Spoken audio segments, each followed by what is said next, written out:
the first look at the Sony A7S3. What's going on, everybody? I hope you guys are staying well. Juan back here, and we are finally back. It's been a hiatus. It's been a couple weeks since I created my last video, but I'm really excited to get back here with you guys and share more sports creative content, and today is a really big day. Like I said, it's been a few weeks since my last video for so many reasons. School, work, freelancing, it's all kind of taken up all my time, and I don't really have time right now to sit down in front of the camera and talk and develop and produce this content as much as I want to. But today, like I said, is a very important day because I finally got my hands on this bad boy, the Sony A7S III. Before we continue, I just want to say that I would really appreciate it if you guys would take a second to subscribe to the channel. When I started this, I didn't think I would be anywhere near 100 subscribers, but we're at like 82, 83, and I know 100 isn't a lot, but for someone who just started this for fun and to try to share things with people, hitting 100 would be a huge milestone, and I would love to hit it before Christmas. So if you're enjoying my videos, if you've popped on my channel a few times, or even if you're just discovering it and you like this video and my other ones, make sure to subscribe. It would help me and the channel grow tremendously, and it would encourage me and help me to make more of these videos. So originally this was supposed to be somewhat of an unboxing video, but my A7S3, which I'm recording this on, decided to give me some trouble with autofocus, which you'll see right here. From a full frame, port doors, you got. And so I kind of scrapped that idea because it just took too long to fix and my monitor died and there were just too many things. So I rethought this, I rewrote the script for this video, and now it's going to be more of a first impressions and kind of reasons as to why I upgraded to this camera. So when it came to the A7S3, man, I used this for the last 3.5, almost 4 years now, and it has been nothing short of amazing for the price I got it at and the value it's brought me. It was finally time in my career, I think, for me. I've kind of outgrown that camera and the limitations that it has, and it kind of came time for me to upgrade to a full frame camera. And if you know me, if you're a creative friend of mine, or even if you're just a friend of mine, you know how long I've toiled and thought about between, you know, choosing this camera, which isn't cheap, or going with something like the A7 III, which is significantly at a more affordable price bracket. And you know, at the end of the day, I could debate it all I want, but it was obvious that if I really wanted to make a long-term investment, the A7S III was easily the best way to go, just due to the, you know, one, the high quality video, two, the capabilities of this camera at high frame rates, and three, just the overall build, and just every single little thing on this camera improves on, you know, not just my little mirrorless crop frame DSLR, but the other, you know, full frame cameras that I've seen on the market, except for maybe the R6 and a couple of other ones. This one's just stood above the rest, and you know, I thought it was time and I was willing to make the jump. So here we are now. One more thing before we continue. Quick plug, quick shout out to Downtown Camera. You guys are real ones. If you guys are in the GTA, or if you guys are in the Toronto area, check them out. Such a great source, such great customer service. I've literally been looking for this all over the place. I had it on order with another company, but I was asking around. I shot them a DM. They told me that they would let me know. They put me on the waiting list, and literally about like a week and a half later, I got a DM and saying, hey, we got one. It's under your name. Come pick it up. So once again, Downtown Camera in Toronto, you guys are real ones. I appreciate you guys getting me this camera so quickly. Thank you. So first, my impressions right off the bat. I actually haven't used the camera up to this point. I just unboxed it. Like I said, unboxing video didn't really work out the way I wanted it to, but just right off the bat, this thing is thick. This thing is thick. This thing is hefty. Comparing it, obviously, from a crop sensor camera that I've been using for the last couple of years, it's a lot bigger. I really prefer that, just because, again, it allows me just to have a better grip on the camera. I found the A7S3 to at times be a little too small. Even compared to the A7 III, which I've used several times, this seems a lot heftier, a lot sturdier. You can probably take a little bit more, you know, bumps here and there.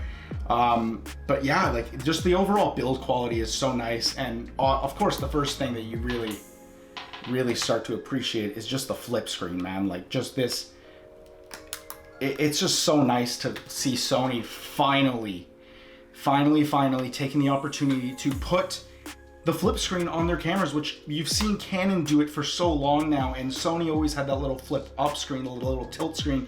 They finally implemented the flip out LCD screen, touch screen. I've heard it's great. I can't wait to take a look at it. Buttons are tactile. Having 4 custom buttons and 3 custom modes, again, coming from a crop frame camera, changes my life in so many different ways. Now, obviously, these are just first impressions. I'll obviously customize the camera and use it before I give a more in-depth review, which is my plan.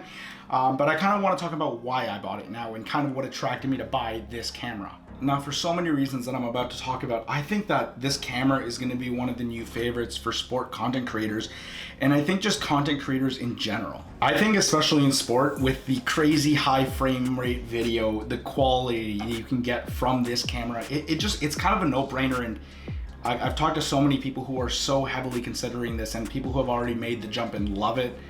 The test footage out of this camera is incredible, the way you can manipulate it, grade it, shoot it. There's so many good things I've heard, and I'm so personally excited to get my hands on it and use it. But I think that we're gonna start to see a lot of people upgrade to this guy, because there's no end to what this thing can do. And I think the other question that I want to answer is that, why did I go with the A7S3 instead of something like the A7 III or something comparable to that camera? And I think it really boils down to the fact that this can shoot that high quality 4K 120 and 60 frames per second footage. That was easily the biggest selling point to me about this camera. And again, upgrading from a crop sensor to a full frame was such a necessity to me.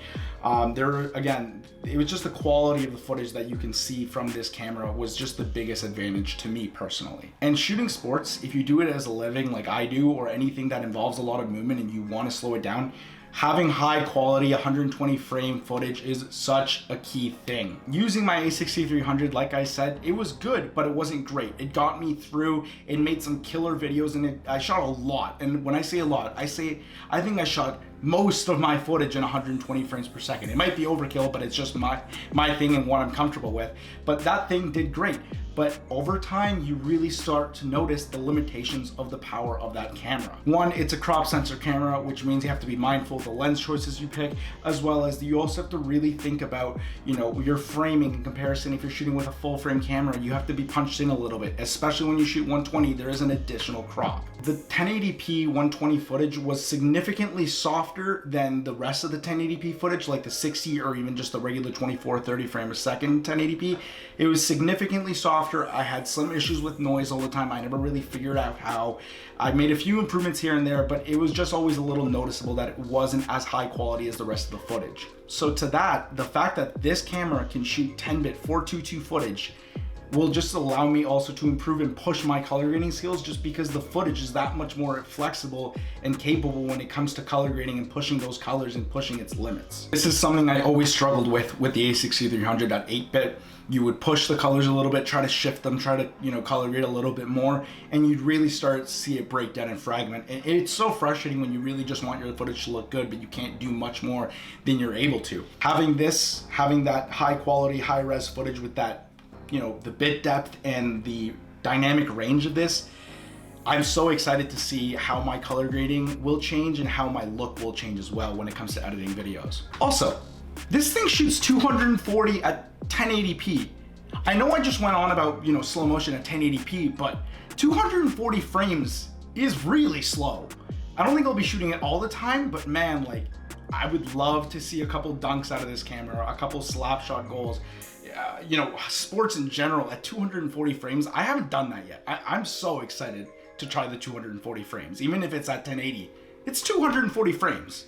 Also, shooting in low light used to be a concern on this camera, whether it's a dimly lit gym, a really poorly lit rink, or even at night if I'm shooting soccer and football under lights that aren't great.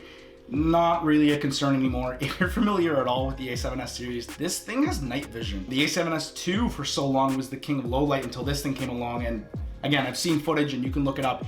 This thing in low light kills it, even at high ISOs, almost no noise. And I'm excited to see what this thing can do in really poorly lit gyms, and seeing how much I can push this in the dark and dimly lit environments. Another huge advantage to this camera. And now, I don't really want to go over all the specs of this camera. Again, you could probably go on YouTube and find 100 other videos talking about this. I'm not the only one who's gotten this camera. I'm not the only one who's making a review or a first impressions. You can find tons of them.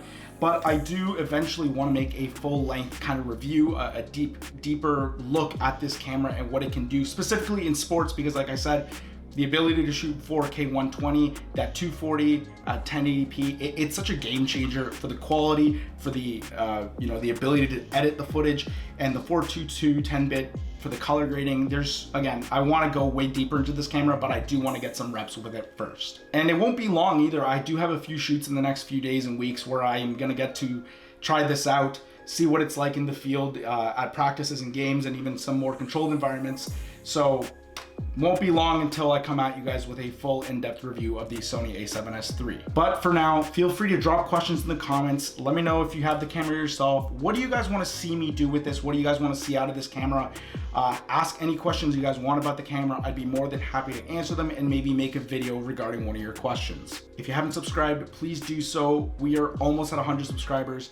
I would love to get to 100 by Christmas. Please subscribe if you haven't. It would allow me to keep making these videos, and I really appreciate all the feedback I've gotten so far on these videos. Make sure to also follow me on social media, guys, at 77J Morales if you haven't followed me yet. There you'll see all my content, you'll see all my work. I basically use it as a portfolio now. I would love to follow you guys back and see what you guys are doing, especially if you have this camera. I want to see what you guys are cooking up with this beast. Anyways, thanks again for watching. I'm gonna go give this a test run. Can't wait to show you guys more. Peace out.